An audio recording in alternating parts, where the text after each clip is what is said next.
Projectnya juga sama-sama Bang Heri, garap beberapa produk di sana. Terus kebetulan dapat kesempatan buat buat berkembang di Tokopedia, akhirnya diambil. Buat di Tokopedia sendiri sebenarnya udah jalan 6 bulan. Kebetulan ditempatinnya di tribe namanya Home and Discovery. Jadi kalau teman-teman tahu Tokopedia yang aplikasinya warna hijau, pasti tahu lah, masa nggak tahu. Siapa tahu ada yang nggak tahu kan, belanjanya ternyata masih offline. Sayur, ya kita nggak tahu. Iya benar-benar. Di Tokopedia sendiri di tim di tribe Home and Discovery, garap homepage sama discovery page. Discovery page itu kalau teman-teman tahu ada campaign biasanya kayak WIB, terus Tokopedia-nya misal Tokopedia WIB dan lain-lain, atau dari brand gitu ada campaign, itu biasanya yang dipakai itu discovery page gitu. Jadi lebih page-nya yang personalized lah. Di discovery page itu bikin komponen. Oke. Gue pernah ini yang menarik dari Tokopedia gitu ya. Kalau ya tim desainernya kan banyak pasti ya. Iya. Nah itu yang gue tahu dia kayak misalkan lu kan di Home and Discovery, berarti lu tuh ngerjain cuman di bagian home-nya doang bukan? Iya. Jadi kalau di Tokopedia sendiri, oh ya sebelum gue jauh bahas gue di tribe mana ya. Jadi di Tokopedia itu ada beberapa divisi lah, kayak perusahaan yang lain. Ada tech ya. Tech itu developer, ada product, itu product manager biasanya, PM. Ada juga PD atau product designer. Jadi product designer itu ada 3 role sebenarnya. Yang core ya, UI design, UX design, sama UX writer, sama UX research. 4. Dan 4 itu semuanya di dalam product designer. Nah, pembagiannya gimana? Jadi ada si product designer ini dibagi ke tribe. Nah, tribe itu dibagi berdasarkan modul. Semisal ada tribe yang namanya Home and Discovery tadi, ada tribe yang namanya PDP atau Product Detail Page. Jadi kalau teman-teman buka Tokped, ngeklik ke produk, dia kan ada gambar produk, judulnya. Nah, itu yang ngurus satu tim sendiri gitu, namanya tim PDP. Terus misalkan teman-teman tahu checkout di Tokopedia, nah itu tim checkout ada lagi, tim payment namanya. Terus ada DG itu digital goods. Kalau teman-teman beli pulsa, bayar listrik, bayar air, atau bayar PBB atau Samsat gitu, itu yang ngurus tim DG, digital goods. Kalau teman-teman masuk beli yang barang-barang yang emang barang fisik gitu, itu ada PG namanya, physical good.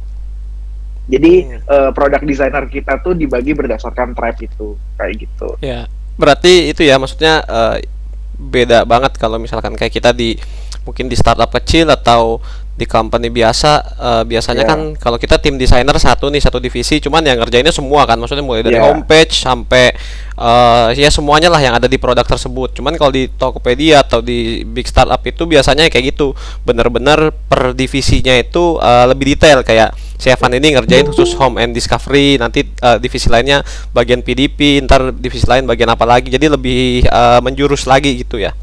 Iya betul. Jadi lebih bisa fokus sih harusnya ya. Iya, bahkan di satu tribe itu, misalkan Home and Discovery ya, itu UI designernya itu mungkin ada 3 orang, UX designer ada 3 orang, UX researcher 2 orang gitu. Jadi bahkan 1 orang itu nggak garap semua homepage gitu. Bahkan cuman kayak satu fitur kayak gitu-gitu doang. Oh iya. Total desainernya berapa, Pan? Di sana? Total seluruh produk designer ya? Itu kalau nggak salah 200 sekian. Banyak ya. Nah itu tuh maksudnya nggak mungkin kan 200 orang itu ngerjain dari flow-nya sama semua gitu. Jadi sayang. Jadi kadang yang jadi masalah itu ya, kalau masuk di company yang skill product designer besar kayak gitu, kalau ada orang laporan gitu misalkan kayak Van, gue kok ngelihat Tokopedia UI-nya di bagian ini gini ya, padahal gue nggak garap sekali, gue kan nggak tahu Figma-nya gitu kan. Nah itu kan kadang terjadi kayak gitu. Cuman ya sebenarnya kalau udah masuk situ, gimana cara kita juga harus bisa explore hampir semua UI, harus kita tahu juga sih sebenarnya. Jadi UI ya, bukan UX ya. tantangan lu apa nih? Lu kan sebelumnya ya kita kan kerja bareng nih tadi di Telkom kan. Yap. Yang tadinya kita ngerjain dari awal misalkan dari login sampai akhir itu kita garap bareng, terus sampai lu pindah ke Tokped kan akhirnya lu fokus di satu titik, maksudnya di home-nya doang. Nah itu apa sih yang jadi kendala lu gitu? Ada nggak kendalanya? Kendalanya sebenarnya yang pertama proses belajarnya lebih panjang karena yang ngerti itu banyak orang gitu loh. Bahkan bukan salah. Yang ngerti hal yang mau kita tahu tuh kadang bukan di orang yang kita kenal gitu. Ada di tim lain gitu yang kita bahkan nggak tahu namanya siapa. Dan sekarang kondisinya WFH kan. Oh iya. Maksudnya gue onboarding itu waktu itu onboarding tuh masuk ke Tokopedia ya. Itu dikenalin pun online gitu. Jadi nggak pernah ketemu product designer secara keseluruhan gitu. Iya. Sebenarnya ininya aslinya kalau WFO product designer itu ada di satu lantai atau dua lantai lah, jadi semuanya isinya desainer semua. Kalau gue butuh nanya sesuatu, gue tinggal masuk ke lantainya, cari orangnya, langsung tanya kan. Oh iya. Kalau di sini gue harus nanya lagi sama tim gue, ini siapa yang mana gitu namanya, terus harus gue chat lagi dan lain-lain. Itu kan lebih panjang prosesnya sih. Itu yang challenging sebenarnya karena skillnya besar, company-nya. Terus juga kalau yang teman-teman tahu UX maturity di perusahaan itu kan juga sebenarnya mempengaruhi workflow juga kan. Jadi UX maturity itu kedewasaan UX di sebuah perusahaan, khususnya di startup sih, yang memang bergerak di bidang teknologi juga sebenarnya. Makin tinggi tingkat kedewasaan UX-nya berarti harusnya makin banyak role-role-nya. Bahkan sebenarnya yang dasar itu yang 4 tadi gue sebutin Bang Er. Apa tuh? Sebenarnya ada lagi yang lain, yang tadi yang UX designer, UI Oh designer, iya. sama apa namanya UX writer. Iya. Bahkan ada lagi yang namanya UX product design principal. Ada lagi product design lead. Kayak interaction designer gitu ada nggak di sono? Interaction designer itu masuknya ke UX designer. Oh, ke UX designer dia. Yes. Oh ya. Jadi dia selain mikirin flow, mikirin wireframe, dia juga nentuin micro interactionnya kayak gimana. Iya. Nah itu Gitu. Maksudnya kan jadi kendalanya itu ya mungkin ya masih umum berarti kendalanya kan karena kita WFH. Jadi mau ketemu orang yang kita tuju agak susah, harus bertanya-tanya dulu apa segala macam. Cuman kalau kendala teknisnya ada nggak? Misalkan yang tadinya kita sering ngerjain dari awal sampai akhir, sekarang lu cuman fokus satu gitu. Apakah justru malah jadi nggak kendala?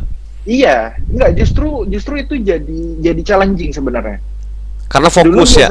Iya, dulu biasanya ngerjain dari end to end kan. Iya. Dari buyer install sampai buyer uninstall tuh kita bikin kan.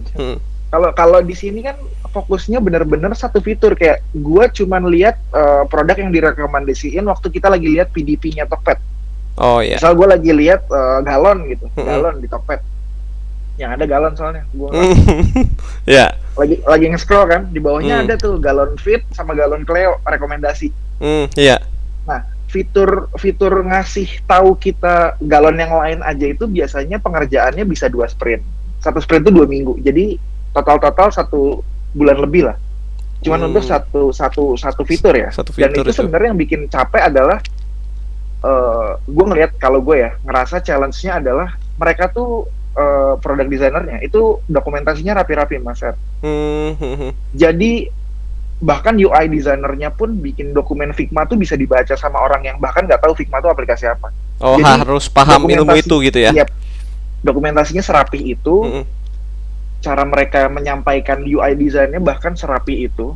Ya tadi gue bilang ya, bahkan orang yang nggak tahu Figma pun pasti bisa ngebaca dibaca apa yang dibaca sama dia itu apa gitu. Dan itu challenge-nya di situ, karena biasanya waktu di Telkom kan kita ngerjain dari ujung ke ujung kan, bahkan nggak sempat ngerjain dokumentasi gitu. Iya betul.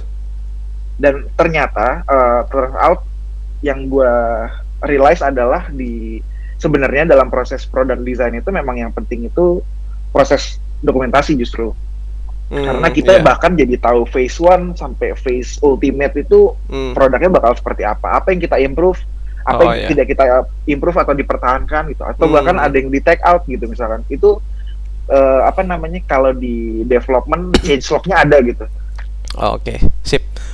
Gini, gue punya satu bahasan sih. Jadi gue ngelihat orang-orang yang baru belajar atau yang baru masuk ke dunia UI atau UX itu gue seringnya sih nggak tahu ya, nah, faktanya gimana. Cuman yang sering gue lihat mereka itu mengedepankan itu skill, si hard skillnya dulu gitu.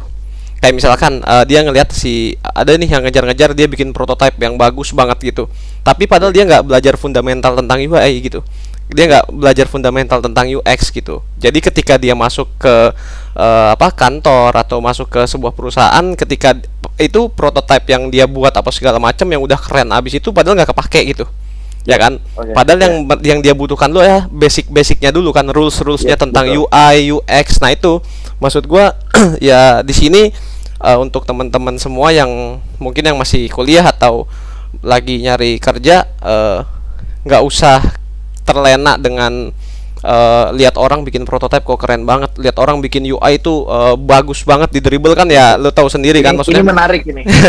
Ya kan maksud kayak gitu. Ada insight gak dari Evan nih sebagai yang lebih muda gitu kan, lebih fresh pasti nih, ada nggak? Mungkin buat informasi buat teman-teman semua ya, gua itu belajar dan mendalami UI itu karena Bang Eri sejujurnya. Jadi masternya di sini sebenarnya. Cuman dia kan yang bawa topik, kan saya yang bahas, jadi nggak apa-apa. Yeah. Cuman gini, ini problematika yang selalu gue bahas sama Bang Eri dari dulu. Masalah desain dribble itu top notch.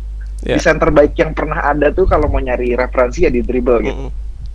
Tapi kenyataannya, proses desain, justru gini, product design itu sebenarnya esensinya bukan designing visual, tapi designing solution. Dan itu yang jarang orang sadari sebenarnya. Jadi kalau teman-teman di sini mungkin kayak baru coba masuk UI UX, itu bagus banget, peluangnya besar banget. Cuman banyak yang salah kaprah akhirnya.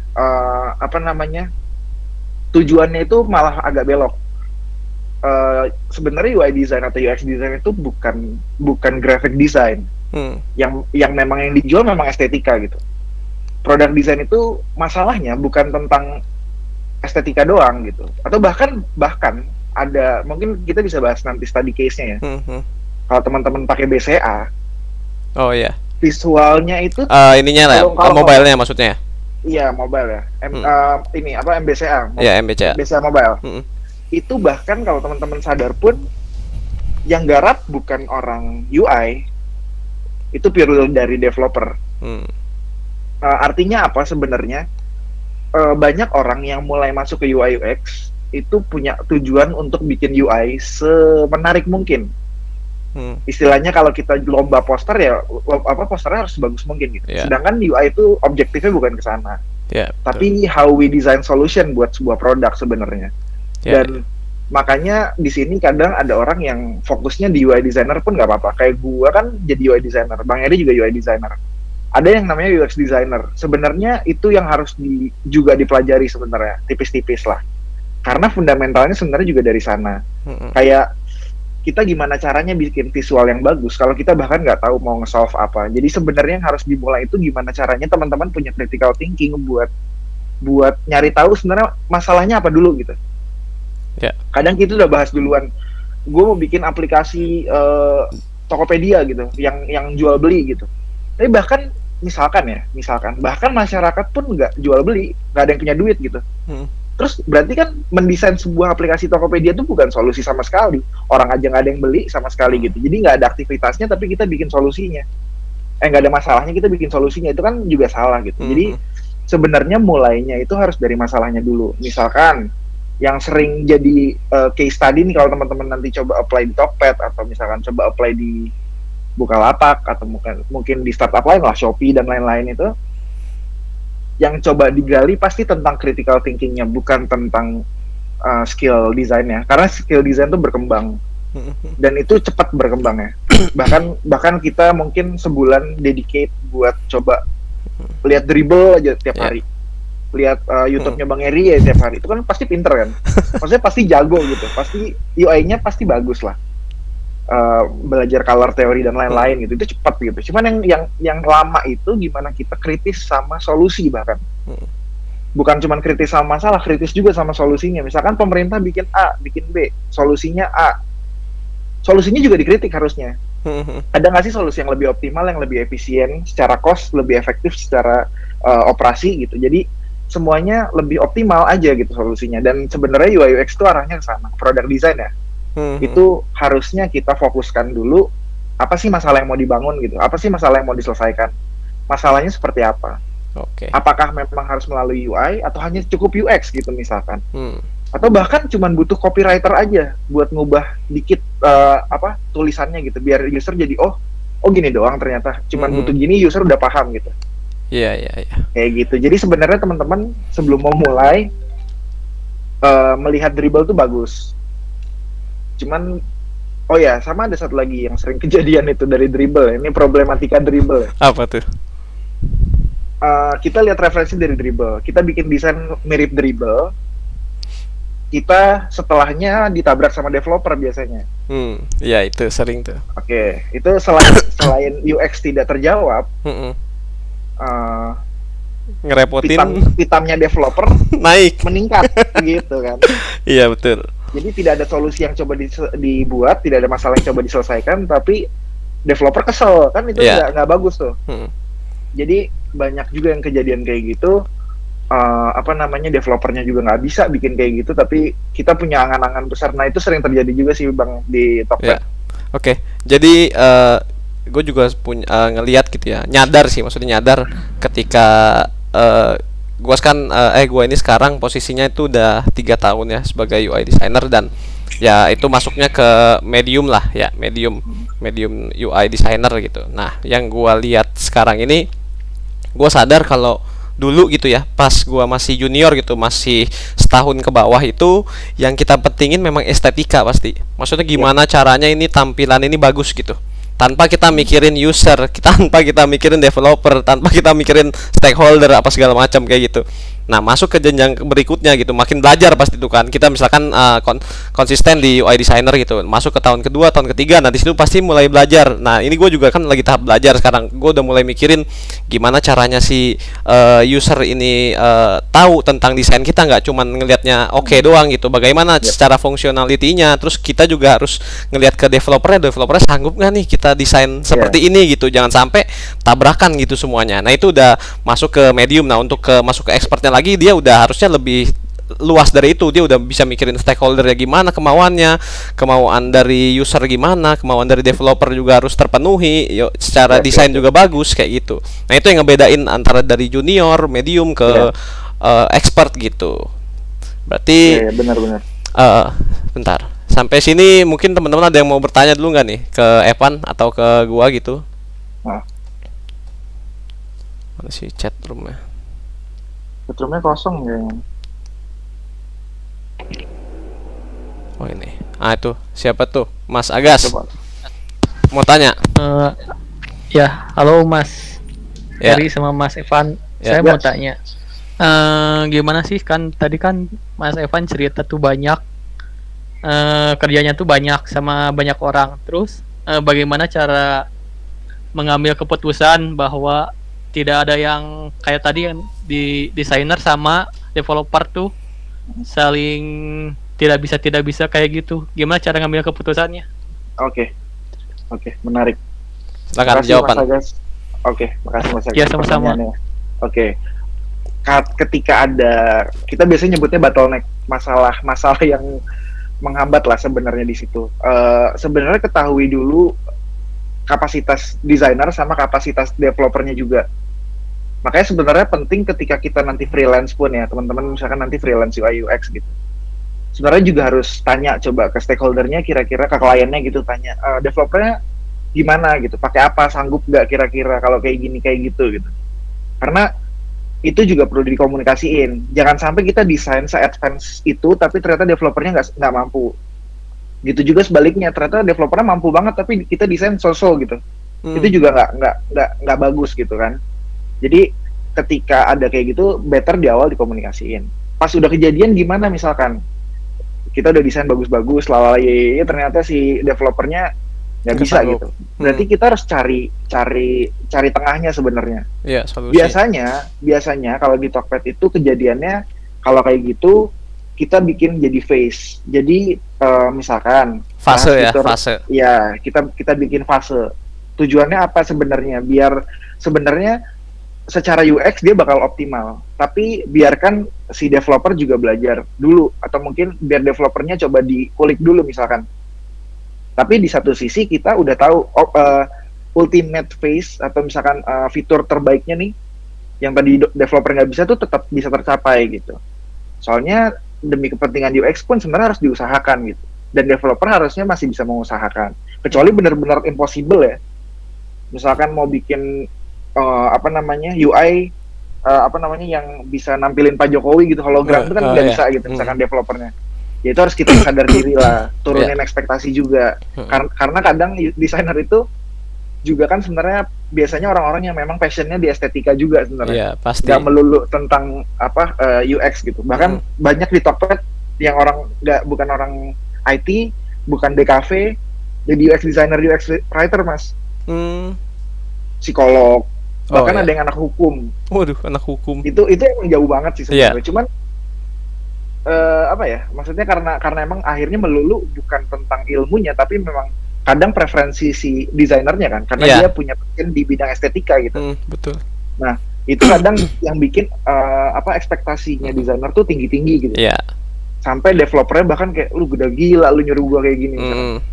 Nah, itu harus kita yang nurunin ekspektasi sih sebenarnya. Cuman kalau kita ngerasa bahwa sebenarnya ini masih bisa di-develop, bahkan di aplikasi lain atau kompetitor kita, bahkan dia udah ngelakuin ini, masa kita nggak bisa? Nah, itu boleh di-push. Atau bahkan dibikin fase. Oke, fase pertama nampilin ininya dulu aja deh, nggak usah yang sampai animasi dan lain-lain misalkan. Oh yaudah, ntar fase kedua misalkan di minggu depannya atau bulan depan misalkan itu udah di-update buat bisa lebih lebih bagus. Ntar fase ketiganya udah yang sesuai sama UX kita misalkan.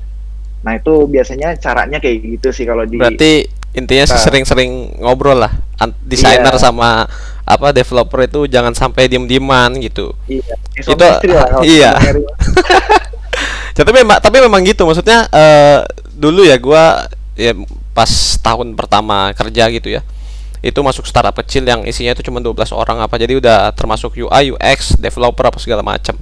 Ya mulai taunya tuh dari situ. Oh iya, kalau gua nggak ngobrol sama dia gitu, gua nggak ngasih tahu atau nggak ngejelasin ini desain gua yang gua buat kayak gini, lu bisa sanggup apa enggak. Awalnya sih memang gua langsung main deliver aja gitu kan ke developer nih kayak gini, ya si developernya pasti bingung, ini gimana cara buatnya, gua nggak bisa kayak gini.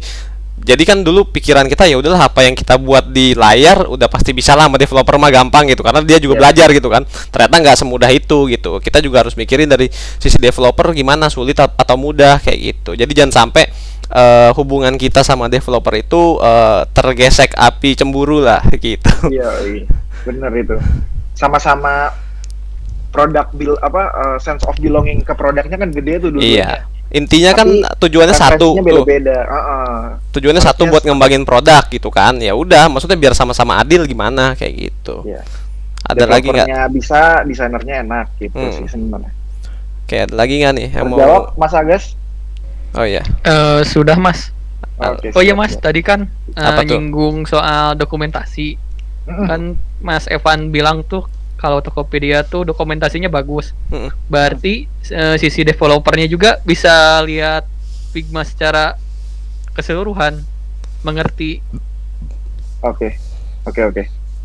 Jadi kalau buat developer sendiri itu tiap tribe tadi kan. Jadi gini, strukturnya gini, satu tribe itu isinya ada PM, ada product designer, ada tech lah. Jadi tiga itulah. Tiga stakeholder itu yang bakal garap produknya. Dan biasanya PM itu dokumentasinya pakai Google Docs kan, dia bikin PRD namanya, product requirement dokumen, atau ada MRD juga, bahkan marketing. Terus kita bikin DRD misalkan. Nah DRD-nya itu desainnya itu bisa pakai Figma juga langsung, dan tech itu bisa langsung akses si Figma sih sebenarnya. Makanya yang tadi gue sempat singgung masalah dokumen, itu Figma-nya benar-benar bahas objektifnya fitur ini apa, terus pendekatannya gimana, strateginya apa, terus baru bahas UX-nya kayak gimana, UI-nya kayak gimana, Terus bahas misalkan kayak ada tag notes gitu misalkan. Ini klik areanya segini ya tag, jadi nanti lu harus bikinnya ukurannya segini. Bukan kayak yang ada di Figma misalkan. Nah itu juga dilakuin kalau di Tokopedia. Dan challenging, ada satu bang yang challenging tadi gue lupa bilang. Apa tuh? Mostly kita pakai bahasa Inggris dokumentasinya. Iya untuk bahasanya ya. Ya. Walaupun sebenarnya bahasa aplikasinya nggak ada bahasa Inggris. Tokopedia nggak pakai bahasa Inggris. Iya betul. Dia purely bahasa Indonesia karena memang targetnya cuma di Indonesia. Terus yang jadi masalah sebenarnya kita tetap bikin dokumennya bahasa Inggris karena mostly tag di Tokopedia itu banyak juga yang orang India. Oh iya. Jadi kita nggak bisa maksa dia buat ngomong gue lu gitu, nggak bisa dia. Oh iya betul. Bingung deh. Pakai bahasa internasional makanya. Pakai bahasa internasional. Bahkan ada sering gitu, maksudnya dari tim tag yang memang dari India gitu biasanya suka ngerasa bahwa apalagi ada yang sendiri gitu bang. Jadi dalam satu tim semuanya orang Indonesia kecuali dia orang India sendiri. Kasihan tuh ya. Dia terpaksa harus belajar bahasa Indonesia bahkan. Nah itu. Tapi geleng-geleng kepalanya. Apa? Geleng-geleng kepalanya. Lumayan. Oh lumayan geleng tuh ya. Agak geter kayak Hawkman gitu. Oh ya. Kasihan ya, maksudnya sendirian gitu. Makanya. Lagi sendirian, kepalanya ogel-ogel kayak patung Hawkman kan. Enggak lah, lagian gini, maksudnya kenapa pakai bahasa Inggris? Mostly kan juga di semua aplikasi untuk developer, aplikasi untuk desainer, bentuknya kan maksudnya bahasanya pasti bahasa Inggris gitu. Ya kan, dan kita juga nggak mau kita ubah ke bahasa Indonesia jadinya aneh pasti gitu loh kalau mau ngedokumentasin sesuatu. Misalkan kan pakai alat pulpen gitu. Nah gitu, nggak mungkin kayak button apa ya kan, tombol gitu akan kurang gitu. Iya kurang. Ya itu sih kenapa jadinya pakai bahasa internasional ya, karena lebih masuk akal aja gitu, lebih enak juga kan dibacanya, lebih gampang dimengerti. Bahkan kadang ada bahasa baku malah kita nggak ngerti itu ini apaan gitu ya. Gitu. Kalau pakai bahasa Inggris malah langsung nangkep kitanya gitu. Iya, misalnya kayak tinjau, teman-teman kan mungkin ada yang nggak tahu tinjau itu apa. Tinjau apa? Mungkin itu edit gitu kan. Nah, itu misalkan kalau nggak misalkan dan lain-lain kayak gitu misalkan. Nah, dokumentasi itu juga tadi kalau pertanyaan Mas Agas ya, kalau belum kejawab, iya kita nge-share. Jadi Figma itu bisa dikonsum sama semua orang. Cuman gini, kalau misalkan aku dari Home and Disco gitu ya. Kalau buka Discovery maksudnya ya? Iya, Disco seru dong. Iya benar. Oh iya. Biar seru. Oke. Gitu. Nice. Home and Discovery itu kalau misalkan gue dari Home and Discovery misalkan akses filenya PDP gitu, Figma-nya PDP itu cuma view only. Jadi yang bisa ngedit cuma orang dari tribe-nya aja gitu. Oh iya. Gitu sih. Dan Figma-nya ya shareable pastilah ya. Iya, shareable juga tapi buat pakai emailnya kantor doang ya. Oh iyalah pasti. Nggak mungkin pakai Gmail gitu. Kelihatan dong. Gitu. Oke. Mungkin terjawab ya Mas Agas atau masih kurang? Kurang, tanya lagi dong biar nggak boleh puas. Iya. Terus harus tanya pokoknya. Harus tanya. Nanya saya mau datang ke sini nanyanya gitu dong. Lagi tanya. Tanya orang India tadi siapa gitu yang sendirian kayak gitu. Atau yang lain selain Mas Agas di sini yang mau bertanya tentang atau gimana sih dulu pengalaman lu Pan pas lagi interview di Tokopedia itu kan unik tuh, maksudnya nggak banyak, bahkan gua aja nggak tahu gitu lu di interviewnya seperti apa gitu kan di Tokopedia, dan persiapannya tuh apa aja gitu yang harus lu siapin mulai dari dasarnya sampai akhirnya lu siap gitu di interview. Ada nggak sih yang bisa lu share? Bisa dong, banyak dong kalau ini. Biar teman-teman mungkin ngerasa lebih semangat buat coba apply ya. Yang pertama notes-nya adalah sebenarnya banyak startup yang nggak melulu ngelihat pengalaman gitu. Bahkan bisa kelihatan dari karena prosesnya ada yang namanya design test. Jadi kalau teman-teman memang pernah apply jadi UI UX biasanya juga pasti ngalamin design test. Cuman gue punya tips sih sebenarnya. Maksudnya kenapa gue tahu kenapa gue diterima, makanya gue mau share ini ke sini biar teman-teman mungkin nanti kalau mau apply juga at least bisa terapin juga sih sebenarnya. Ya. Ntar gimananya ya udah tawakal aja lah ya. Bagus. Piring lah ya. Cuman selama proses kita berusahanya ini yang harus mungkin diperhatiin aja sih. Gak harus plug contoh juga. Prosesnya tuh kalau di Tokopedia ada beberapa tahap. Kita dikasih design test dulu. Itu dikasih waktu seminggu, 5 hari sih. Desain test itu di awal? Desain test itu di awal justru. Oh ya, oke. Buat tahu kompetensinya kayak gimana gitu kan. Kalau sudah lolos nanti ke HR, kalau udah lolos HR nanti ke user, kalau udah user nanti ditawarin duit gitu kan. Oh iya, offering. Intinya gitu lah, Yeah. singkatnya gitu.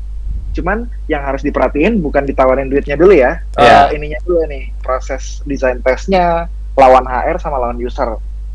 Buat desain test sebenarnya nanti bakal dikasih satu case, literally cuma satu kalimat biasanya. Sama nanti kayak yang dibutuh di submit apa aja gitu. Oh iya. Cuman case-nya tuh benar-benar cuma satu kalimat. Misalkan buatlah misalnya gini.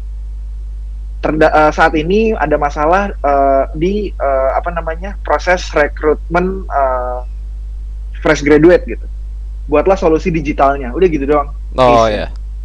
Jadi teman-teman di sini secara liar sebenarnya diperbolehkan untuk berpikir solusi yang bagus gimana.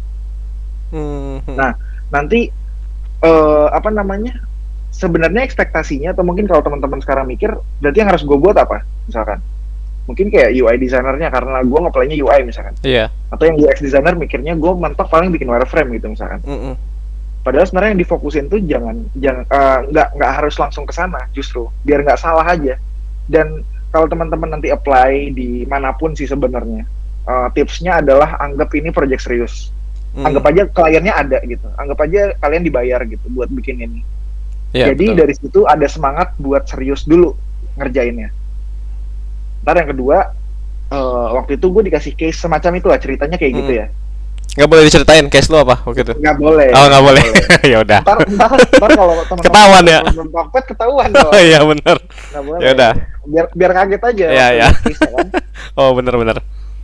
Terus abis itu dulu gue tuh langsung conduct research beneran bang. Iya. Jadi gue langsung nyari orang yang memang mau jadi calon pengguna gue. Gue langsung jadiin responden buat gue tanya-tanya. Se-effort itu mungkin, jadi ya lu maksudnya? Iya. Itu 10 orang. Oh iya. Di waktu 5 hari itu gue nge-interview 10 orang. Cuman buat dapet outline-nya aja, buat dapet background story-nya aja sebenarnya. Kira-kira mereka kalau dapat masalah kayak gini bakal ngapain sih gitu. Cuman dapat itu dulu sih sebenarnya. Dari situ sebenarnya teman-teman udah bisa mulai buat akhirnya menentukan kan awal kita harus nge-define dulu problemnya apa. Nah, sebenarnya kalau di startup itu banyak yang akhirnya dilihat yang tadi critical thinking kan. Nah, gimana kita nyari masalah dan define masalah dan menentukan solusinya, itu sebenarnya yang jadi key points-nya biar teman-teman tuh dilihat bahwa teman-teman tuh punya critical thinking-nya bagus gitu. Jadi kenapa akhirnya juga seserius itu, biar teman-teman juga dapat actual problemnya juga di real world-nya gitu. Jangan karena misalkan, oh gue bikin aplikasi fresh grade gitu. Bahkan pas kita tanya ke fresh grade nggak pernah masalah kalau mereka nyari kerja gitu. Biasa aja. Itu kan jadi kita dapat insight baru. Iya betul. Atau bahkan kita cari lagi, kira-kira masalah apa lagi yang mereka dapat gitu. Nggak mungkin dong nggak ada masalah, masa hidup nggak ada masalah gitu. Emang situ siapa hewan kan enggak kan? Pasti manusia punya masalah, itu yang dicari sebenarnya. Dan terus setelah research itu baru kita define problemnya apa. Setelah itu nggak langsung desain. Masih panjang tuh ya. Solutionnya apa gitu? Yang mau diselesaikan tuh apa dulu? Dan baru setelah solusinya udah tahu, itu baru kita pikir kira-kira perlu nggak sih implementasi desain UI-nya bahkan sampai UI bahkan. Atau bahkan UX-nya aja. Oh iya. Atau bahkan kita cuman misalkan kayak ya udah kita bikin aja flow-nya. Orang-orang fresh grade harus daftar LinkedIn, isi profile, apply, udah gitu doang misalkan. Iya. Itu juga nggak masalah sebenarnya. Jadi bahkan yang dilihat tuh bukan tentang UI-nya doang. Ya UI juga harus bagus ya. Cuman yang dasar yang orang-orang mungkin suka lupa atau suka ke-skip karena mereka lupa nge-define problemnya. Iya. Dan solusinya. Jadi pas ditanya, kok UI-mu kayak gini? Ya nggak tahu, yang keren gitu di dribble. Iya. Itu sih yang jadi sering, maksudnya ya dari kemarin kan gue juga beberapa kali interview yang mau masuk ke yang gantiin lu dulu tuh Pan ya. Jadi ya Pan keluar kan ada yang mau masuk nih ke kantor kan. Nah itu kan beberapa kali yang interview itu gue. Nah yang masuk itu rata-rata fresh grade. Nah pasti yang ada di pikiran mereka itu yaitu jauh dari critical thinking gitu. Ketika mereka di interview, yang mereka misalkan kita ngasih problem seperti ini, yang mereka jawab pasti langsung ke UI-nya gitu. Jadi apa-apa langsung terjunnya ke UI, udah gitu nggak pakai bla bla bla segala macam, langsung ke hi-fi-nya kayak gitu.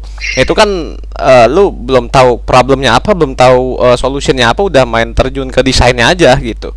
Itu kan aneh gitu maksudnya. Nah itu yang harus kita tahu dari awal kalau lu mau nge-apply apa segala macam. Kayak tadi yang Evan bilang, tipsnya yaitu ya anggap aja ini tuh project serius kayak gitu. Lu misalkan mau lu dites gitu sama kantor lu, ya lu sebisa mungkin effortnya tuh ya harus besar. Kalau gue lihat tadi siapa ya itu effort banget sih, maksudnya dia sampai nge-interview apa ya, nyari orang gitu buat narik datanya apa segala macam kan kayak gitu, buat tahu outline-nya tuh seperti apa, problemnya seperti apa, nge-define solutionnya tuh kayak gimana kayak gitu.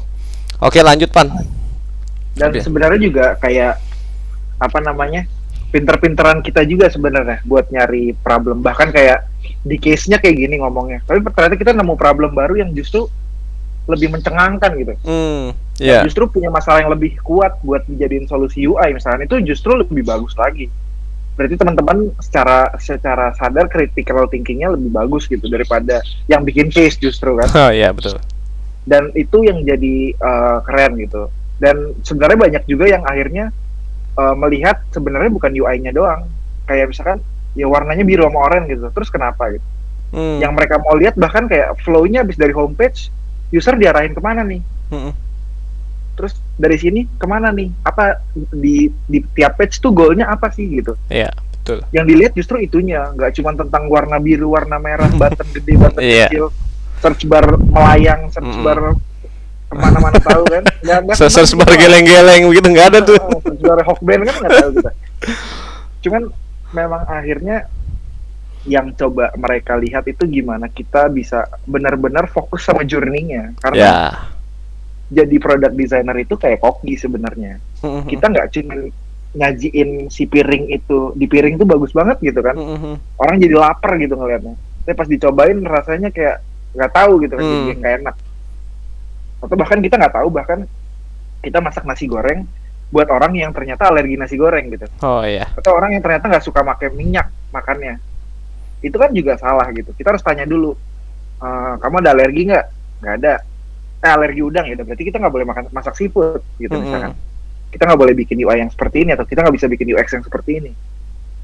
Terus misalkan tanya lagi, kamu ada rasa favorit nggak misalkan? Saya sukanya asin-asin, berarti kita harus bikin yang asin-asin misalkan. Ntar jangan malah bikin roti bakar Edi kan. Kalau bikin roti bakar Edi kan manis banget tuh, pancong kan. Udah salah tuh kan. Jadi tentuin juga sebenarnya usernya mau apa gitu, usernya masalahnya apa gitu, atau usernya punya preferensi apa bahkan. Tapi perlu diingat sebenarnya kadang banyak user feedback yang datang ke Tokped juga itu mungkin orang-orang nganggapnya jadi sebuah solusi ya. Misalkan kayak ada orang nyaranin,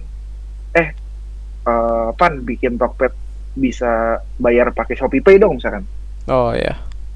Itu permintaan user, tapi is that really that solution gitu? Apakah memang solusinya benar-benar itu? Karena kita harusnya dari user itu dapat problem gitu. Bukan dapat solusi. Solusi harusnya kita yang nentuin sebagai UX dan UI. Jadi critical thinkingnya dibangunnya dari sana sebenarnya. Iya, betul. Kayak gitu. Nah, nanti itu prosesnya ya, balik lagi ke rekrutmen tadi. Nanti teman-teman tinggal submit aja gitu hasilnya. Dan itu saranku harus documented dengan baik gitu. Bahkan yang tadi aku bilang, coba suruh orang tua di rumah gitu atau teman baca deh. Lu ngerti nggak sih yang gue jelasin di dokumen ini misalkan?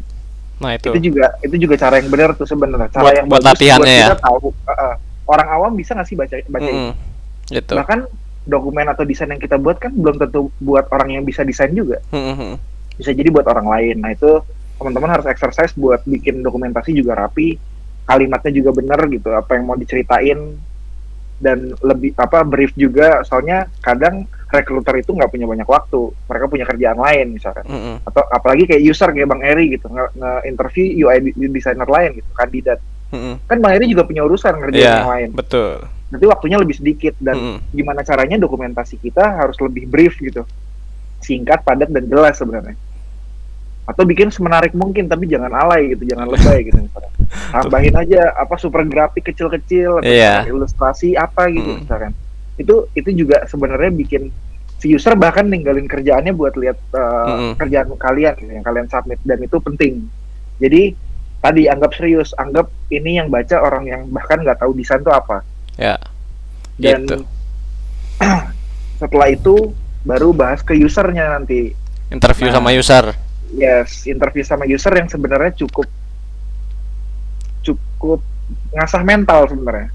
Pastilah. Sebenarnya sama kayak kita daftar ke universitas gitu kan, di ospek kayak gitu kan. Nah, ibaratnya di ospek gitu. lah. Bahkan cuma di interview mereka udah kayak gitu kan. Sebenarnya buat lihat sebenarnya pressure kalian bisa seperti apa gitu. Kalau saran dari gua ya, ketika nanti misalkan submit, ini buat di semua ini sih, semua company sih. Cuman buat di startup karena memang phase-nya cepet ya. Bahkan satu project tuh harus selesai di 1 sprint atau 2 sprint. Habis itu lanjut ke project berikutnya berarti kan cepat banget kan. Nah itu biasanya memang kita dituntutnya pasti cepat, pressure-nya pasti besar. Makanya waktu di interview user pasti juga pressure-nya gede tuh. Nah itu sebisa mungkin anggap jadi positif aja. Kalau gue dulu triknya gini, ketika memang di interview dikasih feedback, nggak enak gitu feedbacknya. Feedbacknya nggak enak? Nggak enak feedbacknya. Padahal menurut gue desainnya enak gitu. Desainnya udah gitu. Cuman gue tahu dia nyari masalah. Nggak enaknya gitu. Maksudnya dengan perkataannya dia? Bahasanya maksudnya? Iya, jelas bahasanya. Supaya pressure-nya sebenarnya dapat gitu. Oh, lebih ke pressure-nya sih ya? Iya, soalnya itu juga yang usernya tuh 3 orang waktu itu. Jadi principal designer 1, senior UI 1, sama leadernya 1. Oh iya. Si senior sama si principalnya justru yang nyerang gitu kan. Oh iya. Gue kan cerita, gue kan gue sarjana komputer. Gue aware sama codingan gitu. Iya. Gue paham CSS, JavaScript sama HTML dan PHP gue paham gitu. Terus pas gue ditanya rasionalisasi desain gue, dibilang masa, dan gue gak bisa jawab ya waktu itu. Maksudnya karena gue belum mikirin gitu. Intinya gitu. Bukan karena gue nggak tahu, gue belum mikirin aja ke sono. Soalnya kan yang didesain kan nggak banyak gitu. Iya betul. Cuman yang ditanya tuh emang yang nggak ada aja gitu kan. Karena mau lihat pressure-nya, lu sebenarnya mikirin semuanya nggak sih gitu. Pasti yang dites kayak gitu. Dan pas gue nggak bisa jawab, dia bilang katanya anak IT ngerti coding kayak gini aja nggak dipikirin gimana. Iya. Dan itu sebenarnya kan juga jadi mental breakdown kalau kita pasti nge-copy-nya salah kan. Iya betul. Nah dari situ gue langsung gue jadiin gue jadiin feedback. Ini saya tulis ya kak, izin saya tulis ya kak, ini buat feedback. Gue bilang kayak gitu.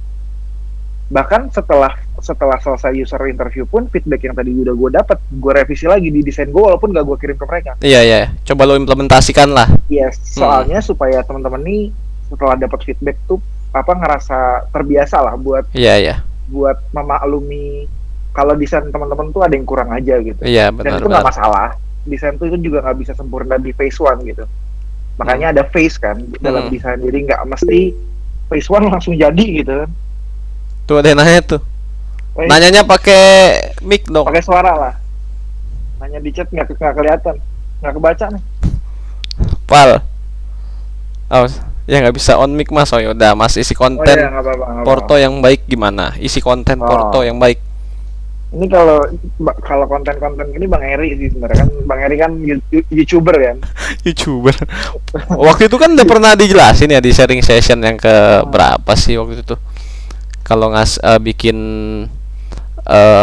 Porto yang baik tuh gimana ya, intinya harus testing juga nggak mas? Testing nggak boleh, cuman ya ke temen aja gitu. Itu baik lagi ya, kalau kita nyari user yang beneran user gitu kan susah, maksudnya ya cukup ke temen lain aja gitu.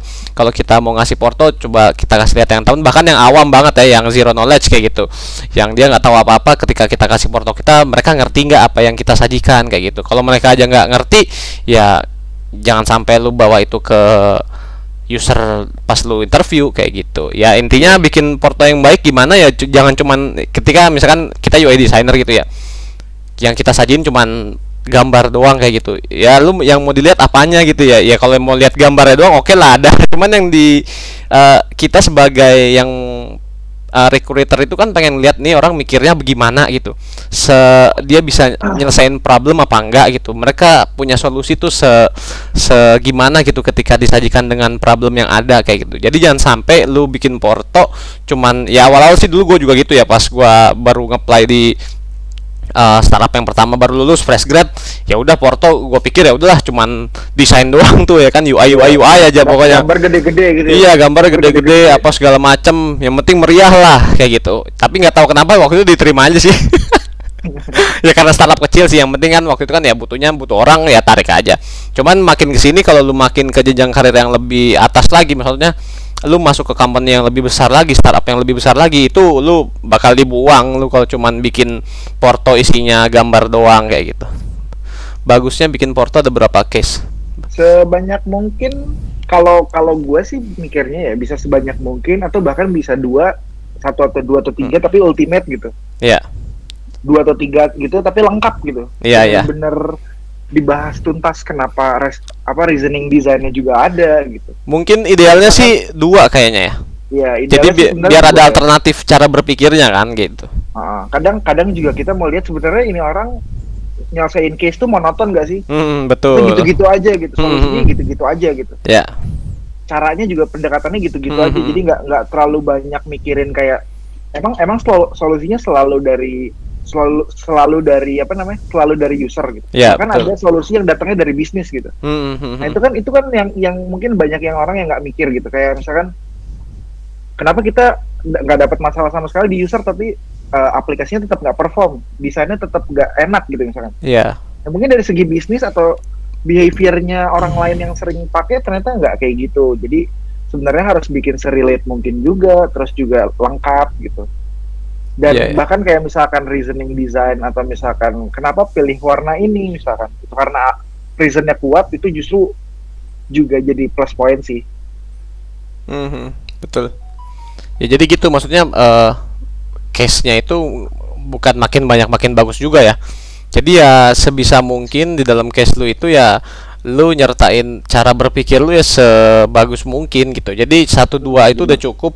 Ya percuma kalau lu bikin 5 case gitu di dalam portfolio tapi malah solusinya nggak kelihatan, ya sama aja bohong gitu kan. Jadi ya mending dibagusin 1-2 aja, fokus di dua case di portfolio, bagusin sebagusnya mungkin, se-effort mungkin. Nah baru itu lu untuk siap di interview kayak gitu. Oke. Ada lagi nggak? Itu perlu effort sih ya. Pasti. Jadi sebenarnya kalau mau gimana caranya punya porto bagus, anggap aja investasi waktu buat ngusahain porto tuh itu investasi lah. Iya betul. Jadi perspektifnya anggap kesana dulu. Anggaplah kita bikin case gitu ya, nyari orang buat diwawancarain, walaupun sebenarnya case-nya nggak real gitu. Tapi yang diwawancarain real, orangnya teman-teman itu yang ternyata teman-teman yang pakai Tokped misalkan. Teman-teman mau nge-revamp Tokped misalkan. Orang rumah tanya ini tentang Tokped.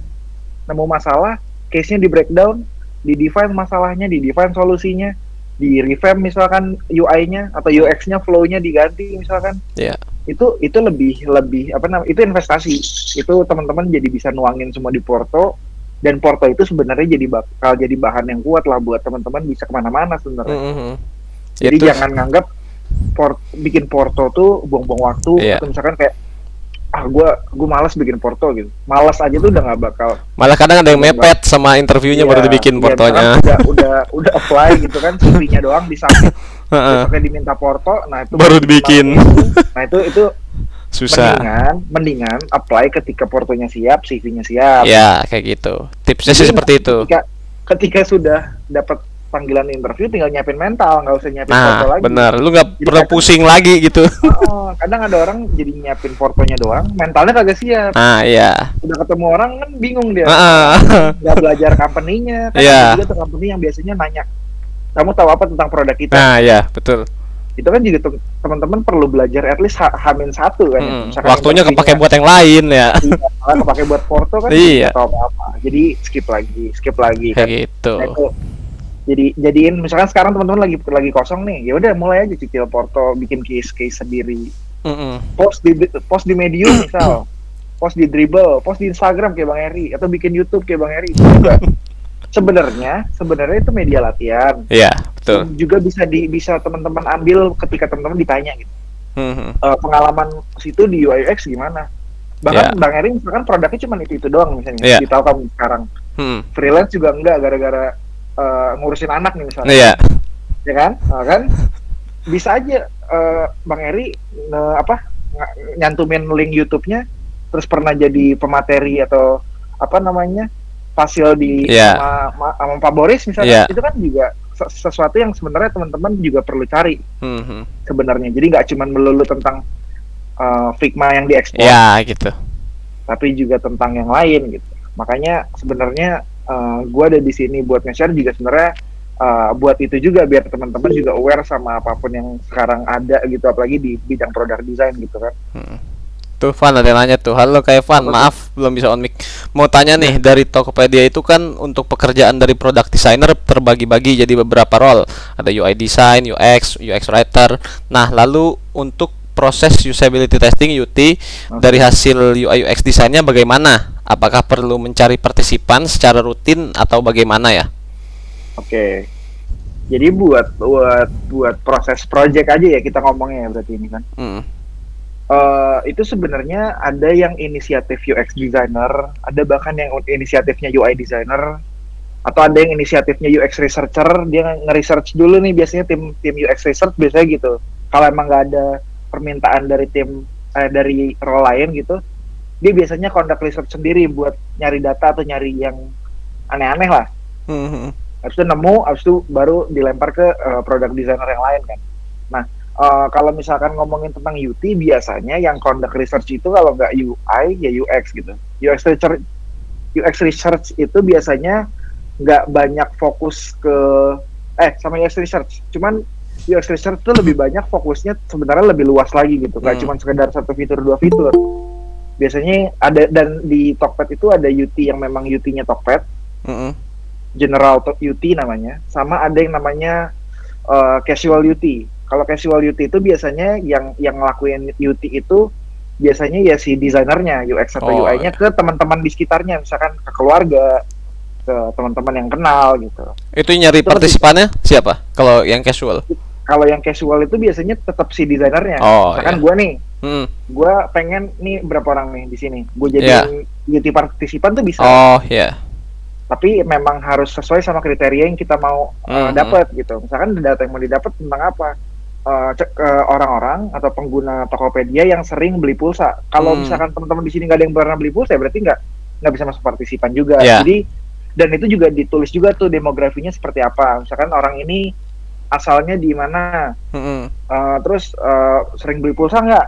Dia sering beli pulsa ya berarti masuk partisipan misalkan. Nah itu kalau casual kayak gitu. Kalau misalkan yang general UT itu biasanya yang nentuin dari UX research. Dan itu biasanya skala researchnya juga gede, bisa 100 orang misalkan. Atau bisa 50 orang doang misalkan, tergantung. Dan mereka kan pakai ini kan, pakai rumus kan. Misalkan pakai teknik apa, misalkan nentuin siapa partisipannya, misalkan pakai teknik Slovin misalkan. Nentuin apa respondennya berapa orang tuh kan biasanya gitu. Nah itu bisa aja. Cuman kalau yang casual kayak misalkan desainer butuh cepet nih, cuman butuh validate desain yang gue buat, user aware nggak ya misalkan. Kayak kemarin project gue tuh bahkan cuman bikin button itu biasanya 1 sprint loh bang. 1 button? 1 button itu 2 minggu. Misalkan ada iconnya gitu ya. Iya. Itu nentuin iconnya tuh bisa meeting mungkin 4-5 kali dulu sama yang lain. Buat align sama yang lain, buat. Cuman makanya agak melelahkannya tuh bahkan cuman mikirin button aja sampai 1 sprint gitu habisnya gitu. Nah tapi ya bagusnya gitu, maksudnya lu kan jadinya fokus kan, dan berarti harusnya sih tepat sasaran kalau udah kayak gitu harusnya. Sih apalagi kan sudah divalidasi juga kan. Betul. Atau juga ada yang namanya A/B testing gitu misalnya. Buat misalkan kita punya solusi desain nih, tapi bingung nih dua-duanya bagus nih gimana dong? Pakai A/B testing. Dilempar ke user pakai A/B testing. User lebih nyaman pakai yang apa, yang B gitu. Kayak gitu. Nah itu biasanya ada casual, ada general juga. Cuman kalau yang general tuh biasanya A/B testingnya udah di up bang. Di upnya itu gimana? Udah roll up misalkan gini, kalau di Tokped itu kan dia rilis update itu nggak bisa cuman ke beberapa pengguna doang. Iya betul. Ada juga jadi misalkan ada yang harus di A/B test misalkan tampilan A sama B. Yang A ini diupdate ke 50%, yang sisanya nggak dapat update. Jadi iya. Itu nanti dilihat yang perform yang mana. Oh iya. Secara CTR kan klik rate-nya. Sama CVR itu juga dilihat ini yang perform yang mana. Misalkan yang B. Jadi berarti yang pakai yang B gitu. Oh iya. Itu biasanya. Kalau general ya. Kalau casual biasanya kita yang garap, nanya-nanya ke orang rumah, ke ibu, ke bapak gitu. Kalau dia nggak pakai Tokped gitu. Oke. Jangan. Oke, semoga menjawab ya dari siapa nih, Mbak Musyarah Nela. Semoga terjawab tadi pertanyaannya. Ada lagi nggak nih yang mau bertanya? Pan, kayaknya waktunya sih sebentar lagi nih. Tapi kita udah ngincarnya sejam tadi ya, karena ngobrol singkat aja. Karena kita juga udah lama kan nggak ngumpul kayak gini semenjak sebelum puasa gitu ya. Ini baru ngumpul lagi. Baru ketemu lagi nih, baru on cam lagi. Iya, mungkin 5 menit atau 1 pertanyaan, 2 pertanyaan lagi deh dari teman-teman. Iya, kalau ada sih boleh. Kalau ada. Itu Mas Agas tuh kayaknya mau nanya lagi. Iya. Mumpung ada orangnya, Mas, tanya aja udah. Serius? Oh iya, Mas. Iya, Mas, mau tanya, kan tadi kan prosesnya tuh dari interview, ngambil studi kasus, terus sama user. Nah, di user ini kan maksudnya gimana, desain bareng atau kayak gimana? Oke. Terus bagaimana juga cara mempertahankan pendapat kayak gitu? Iya. Kan kata Mas tadi kan harus diuji tuh mentalnya di user. Nah, gimana harus caranya? itu. Oke. Iya.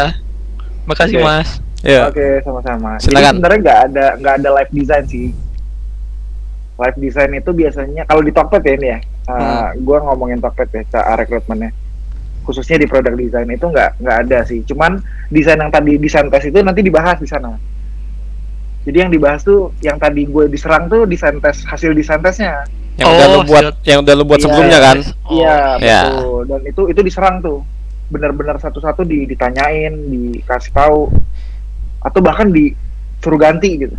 Nah itu juga ada tuh kayak gitu. Dan gimana tadi pertanyaannya, gimana mempertahankan argumen, itu sebenarnya pas lagi ngedesain nih ya, nanti harus diterapin sih sebenarnya. Setiap ngedesain, lagi buka Figma nih harus dipikirin sebenarnya. Kenapa buttonnya pilihnya outline? Kenapa nggak warnanya full gitu? Kira-kira kalau warnanya full gimana? Tes aja satu-satu gitu, coba-coba terus sampai ngerasa bahwa ada alasannya. Yang penting ada alasannya gitu. Nggak harus ini bagus atau ini jelek, karena itu relatif. Iya. Jelek bagus itu kan relatif kan. Ada user yang lebih senang A, ada user yang senang B, dan itu normal gitu. Makanya kita juga nggak bisa nyenangin semua orang. Tapi menurut ketika kita juga punya alasan kenapa jadi kita pilih yang A bukan instead of yang B, itu lebih bagus dan itu lebih aman lah istilahnya buat desainer ya. Iya. Desainer kan biasanya diserangnya sama PM sama tech tuh ya. Kalau kita nggak punya alasan kenapa kita pilih bentuknya seperti ini, biasanya mereka juga pasti bingung kan. Lu desainer, lu mendesain, lu merancang sesuatu, tapi lu nggak punya alasan kenapa rancangannya seperti ini. Itu kan salah. Jadi selama proses, sebelum sebelum nanti user interview dan lain-lain, tuh pastiin ketika kita memang lagi desain test, lagi ngedesain lah. Bahkan kalau teman-teman lagi bikin study case aja deh, buat foto, itu bisa mungkin coba tanyain lagi gitu. Anggap aja, wih kencang banget tuh motor. Motor siapa itu, Bang? Anggap aja. Iya nggak apa-apa. Anggap aja aplikasinya coba ngomong ke kita. Jadi gue biasanya itu pakai cara gini, aplikasi itu anggap aja orang gitu ya. Misalkan ngedesain button deh. Kita kasih contohnya, apakah anda yakin ingin lockout lah.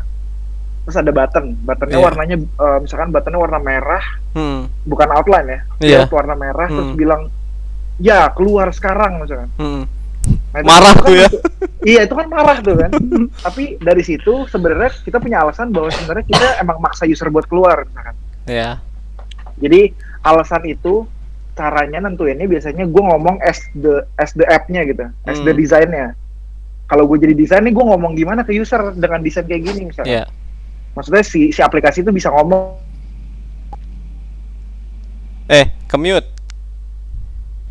Kemute Mas. Misalkan aplikasinya tadi buttonnya cuman kayak apakah anda yakin ingin keluar, terus buttonnya nggak ada outline-nya, nggak ada warnanya, terus tulisannya abu-abu, nggak kelihatan, terus cuma bilang iya. Iya. Berarti kan kayak, apakah Anda yakin ingin keluar? Ya. Iya, males ya. Kita nggak memaksa user untuk keluar gitu. Iya, benar. Kita lebih mengarahkan user untuk ternyata yang warnanya merah itu tidak gitu kan. Oh iya. Anggap aja aplikasinya ngomong tidak gitu. Nggak jadi keluar jadi kan dia. Iya. Kayak gitu. Jadi coba cari reasoning tiap desainnya, atau bahkan ngomong sendiri kayak gitu juga kadang dianggap gila gitu, apalagi lagi di Starbucks gitu kan. Tidak gitu sendirian ya. Gitu kan. Orang sebelah ngapa bang katanya. Kagak ini mau interview bilangnya gitu. Padahal lagi ngomong sebagai aplikasi. Iya. Jadi intinya jangan sampai lu ngebuat sesuatu kosongan aja gitu. Misalkan ini ngomongin tahap untuk ke interview ya. Jadi jangan sampai lu buat sesuatu, misalkan ada desain testnya itu juga. Lu ngebuat tanpa alasan apapun gitu, itu jangan sampai, itu malah lu diserang habis-habisan kali ya.